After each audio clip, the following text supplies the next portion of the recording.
What if I told you there's a place where the past and present collide, where ancient secrets hide in every shadow and untold stories wait to be uncovered? A land where every step reveals something unexpected. Today, we're diving into one of the world's most mysterious countries, a place where vast, untouched wilderness meets ancient traditions. That's right, we're talking about Mongolia. From stunning landscapes that seem to stretch on forever to customs that might just leave you speechless, Mongolia is full of surprises. But this isn't just another travel story. We're uncovering the secrets they don't tell you about, secrets hidden in plain sight. Why do Mongolians practice sky burials? What challenges do women face in a land where there are more women than men? And what unusual beliefs still shape everyday life here? And trust me, you don't want to miss the twist at the end.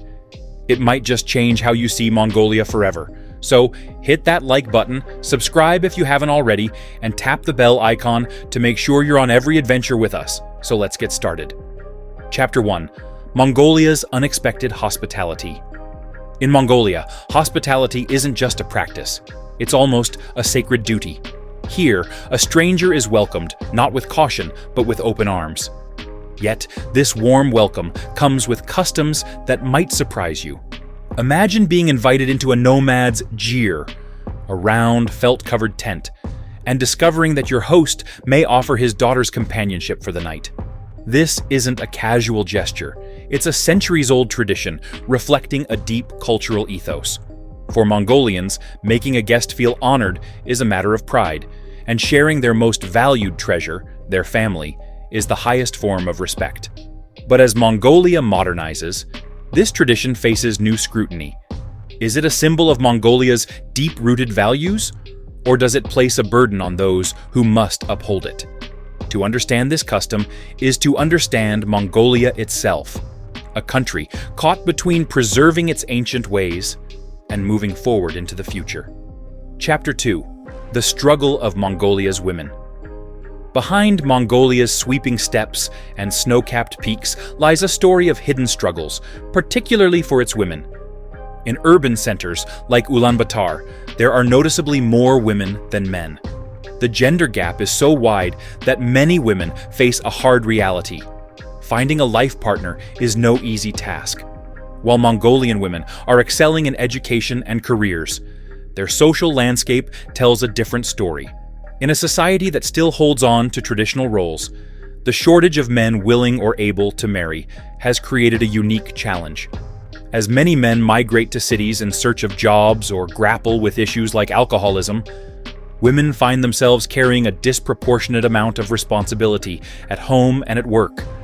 Some have suggested bringing in foreign men to solve the problem. But is that really the answer? Or does it reveal deeper cultural and societal issues that Mongolia must confront? Chapter 3. A Nation Out of Balance. Mongolia's gender imbalance is not just a statistical anomaly, it's a social dilemma. For every 100 men, there are approximately 105 women. This may not sound like a huge gap, but in a country of only about 3 million people, it has created noticeable social challenges. The imbalance contributes to a declining birth rate and places additional economic and emotional burdens on women. The government has debated various solutions, from changing marriage laws to inviting foreign nationals. But so far, nothing has fully addressed the issue.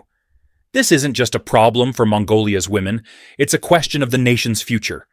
How can a country thrive when half of its population feels the weight of an imbalance that goes beyond numbers? Chapter 4. A Land of Solitude and Survival.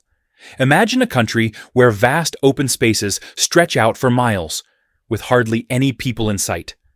Welcome to Mongolia, the least densely populated country on Earth, where you might travel for hours without seeing another person. This solitude is both a blessing and a challenge. On one hand, Mongolia's isolation means pristine landscapes and unspoiled natural beauty. On the other hand, it means limited access to modern conveniences, healthcare, and education. Mongolia's nomadic traditions only add to the isolation. Many families move several times a year in search of fresh pasture for their livestock. This way of life has shaped Mongolia's culture and identity, but it also presents unique obstacles to development. As the country tries to modernize, it must find a way to balance its heritage with the realities of the 21st century. How can Mongolia stay true to its roots while building a future that meets the needs of all its citizens? Chapter 5. The Dark Reality of Abuse. Beneath Mongolia's clear blue skies and endless fields, a darker story unfolds. This country, known for its vast landscapes, also has one of the highest rates of abuse against women. A staggering 60% of women with partners report having experienced some form of abuse. From emotional manipulation to physical violence, the problem is widespread and often hidden in plain sight. Why does this happen in a country that celebrates its warrior women and values resilience and strength? The reasons are complex, rooted in a mix of cultural norms, economic pressures, and social expectations. As Mongolia moves forward, addressing this issue is not just about changing laws, but about changing minds and breaking long-held taboos. Chapter 6. Embracing Life Through Death. In the remote mountains of Mongolia, there is a unique way of saying goodbye to the dead. Known as sky burials, this practice involves leaving the deceased in an open place to be consumed by birds and other animals. For Mongolians, this isn't morbid. It's seen as a noble return to nature. It's a way of feeding the earth and embracing the cycle of life and death. Sky burials date back to the 16th century, when Buddhism spread across Mongolia and banned traditional ground burials. Even today, despite modernization and environmental changes, this ritual continues among nomadic families. Why does this tradition persist in a world that often fears death and decay? It's a testament to Mongolia's deep respect for nature and its understanding that life and death are two sides of the same coin. Chapter 7. The Sacred Fear of Water. If you think daily baths are a universal habit, think again. In Mongolia, the relationship with water is different. During the time of Genghis Khan, it was believed that bathing could disturb the Earth's sacred energy lines, known as dragon veins. As a result, Mongolians avoided bathing or washing clothes to prevent bad luck or spiritual punishment. Even today, some older Mongolians remember these customs, where body odor was seen as a unique personal trait, not a lack of hygiene. These beliefs may seem strange now, but they tell us a lot about how Mongolians view their world. In a place where survival often depends on respecting nature's forces, such practices take on a different meaning. How do these ancient beliefs align with modern life in Mongolia today? Chapter 8. The Legend of Genghis Khan. No journey through Mongolia is complete without mentioning Genghis Khan, the nation's greatest hero. Born as Temujin in the harsh steppes, he rose from nothing to create the largest empire the world has ever seen. Genghis Khan was a military genius, but he was also a visionary leader who introduced new laws, promoted trade, and built bridges, both literally and figuratively, between the East and the West. Today, his legacy is visible everywhere in Mongolia, from statues in the capital to the spirit of resilience that defines the Mongolian people. But what can we learn from his life that still applies today? How does his influence continue to shape Mongolia's path forward? Chapter 9. The Golden Horde's Forgotten Legacy.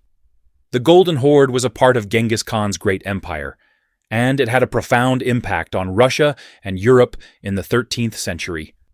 Under the leadership of Batu Khan, the Golden Horde ruled over vast territories, influencing trade, politics, and culture. Even today, the administrative practices and governance structures introduced during that time still affect the regions that were once under Mongol control. How does the Golden Horde's legacy continue to shape global dynamics? And what can this historical period teach us about the flow of power, influence, and cultural exchange? Chapter 10. A Taste of Mongolian Life. Food in Mongolia is more than just a meal. It's a symbol of survival, community, and tradition. Guests in a Mongolian home are welcomed with open arms and offered a variety of dishes, from hearty meats to unique dairy products. Sharing food is seen as a sign of respect, and refusing it can be taken as an insult.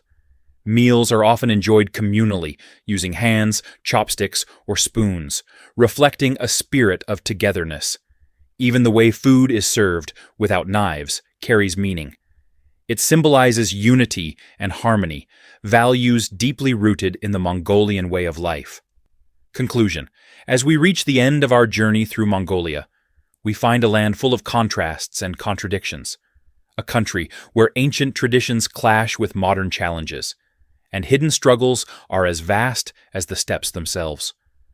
Mongolia is standing at a critical crossroads, trying to protect its rich heritage while facing the demands of a fast-changing world.